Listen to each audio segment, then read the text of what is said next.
What happened is horrific, but you can't really be surprised. For some time now, political divisions within the United States have been getting worse. Very harsh, toxic language used against political opponents, persons with opposing views. They're essentially labeled as enemies. Unending culture wars between the left and the right, and the middle ground, the man in the street, is completely confused. A winner take all mentality without compromises. Add in a general worsening of public life and easy availability of high grade weapons. And a society that crime where crime is seen to have gotten out of control, and the drug situation is seen to have gotten out of control, and now you get killings of high profile political activists. You have seen Democrats being attacked, shot dead too. You have seen Republicans and those on the right being attacked, and Charlie Kirk is a victim of this. Really, you step back and you ask, a key purpose of democracy, having a democratic process and structure, is that people will have differences within society on how to structure society, how to deal with problems. And you try and deal with the differences through available fora, including in Singapore, say, Parliament. You try and manage the differences, identify a way forward that benefits the broadest section of society. Some compromises are necessary, and that's what politics is about, should be about. And in Singapore, our situation, is so far we have avoided some of the things that you're seeing in other countries. We have a much calmer situation, but there are some worrying signs. Really, the starting point is that, and the way we structure our society, you have to have law and order before you can have proper democratic discourse. If people are shooting at each other, it's difficult to have a proper discourse. Law and order means people must feel safe, there must be low crime, you need to create trust in institutions. So, if you look at our approach, zero tolerance for gun violence, zero tolerance for drug trafficking, zero tolerance for hate speech and speech inciting violence, and we are tough on crime. So if you discharge a gun, you face the death penalty. If you do drug trafficking, you face the death penalty. If you incite violence or engage in hate speech, you face severe punishments. If you encourage violence against any racial or religious group or any group of persons, you will face punishment. If you go on the street and rant and rave against a racial group or try and burn a holy book in the name of free speech, in the US you can, because it's free speech. In Singapore, you'll go to jail. You commit a crime, you are likely to be punished, and it won't take very long. And while we are tough on crime, we are also focused quite extensively on rehabilitation, so that once you serve your sentence, you have a good chance of staying away from crime. And our politics has largely operated within the framework where we discuss our differences in a mostly civilized way.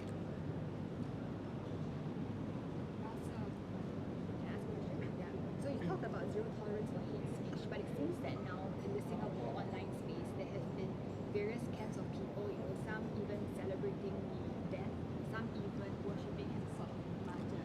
What's your response to that? I mean, what can the response be? A man gets killed by an assault rifle, probably, and you celebrate it. I think it's despicable. Yeah, I think people can have different viewpoints. You try and discuss them. You can disagree. You can disagree very vehemently. But to say that such a person ought to be killed because you have a different view, I think it shows a very sorry state of affairs and a coarsening of public discourse. And is it worrying that that's even happening in Singapore among Singaporeans online? I think largely it's not the case. But remember, Singapore is different because of the factors I outlined earlier. Law and order, we are very tough on crime. We are not ideologues on the left or right. We do what is practical, what our people want, what is safe for our people. you commit a crime, you are likely to face the punishment, and it won't take very long. And I've said what we have zero tolerance for.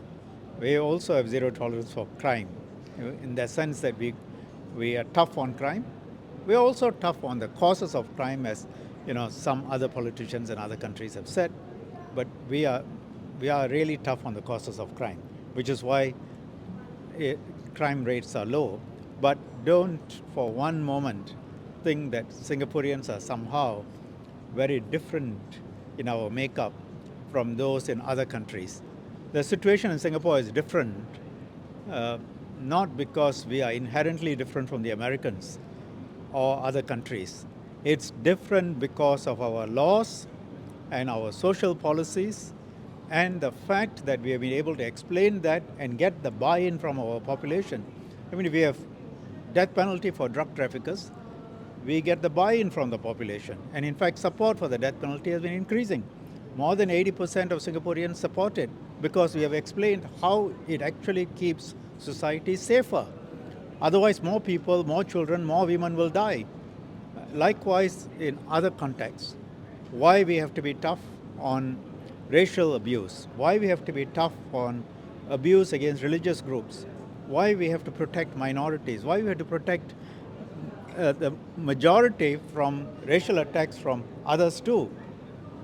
Why we have to protect, say, groups. I mean, you cannot attack, say, the LGBT group based on their sexual preferences, incite violence against them. So we have frameworked it, we have explained it to the population, and we get the buy-in. But we were prepared to politically take those decisions, put in the framework. But you can put in laws which say what you cannot do. Those don't make people like each other automatically. You still need policies that bring our population together. And you need activist policies. And I've spoken about it elsewhere.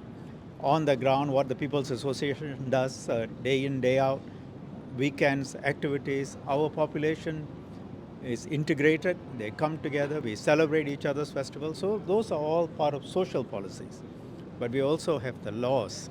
That's what makes Singapore different. Not because we are inherently different or superior beings. Yeah. And online, some people will vent, but I think it's despicable if you start celebrating somebody else being killed. So on that note, can I ask, do you see Singapore's political discourse ever going down the same path as the US? And given how some of US how these ideologies continue to spread by Look, identity politics, asking people to vote for you on the basis of a specific identity, it can be skin color, it can be religion, it can be other markers of identity, is a basic fundamental of politics. We in Singapore have defied that largely and gone on a different route. And the government tries to keep PAP government tries to keep a broad tent and tries to be as inclusive as possible, but it means making compromises. And I see some worrying trends where some politicians are playing the politics, identity politics, based on race, based on religion.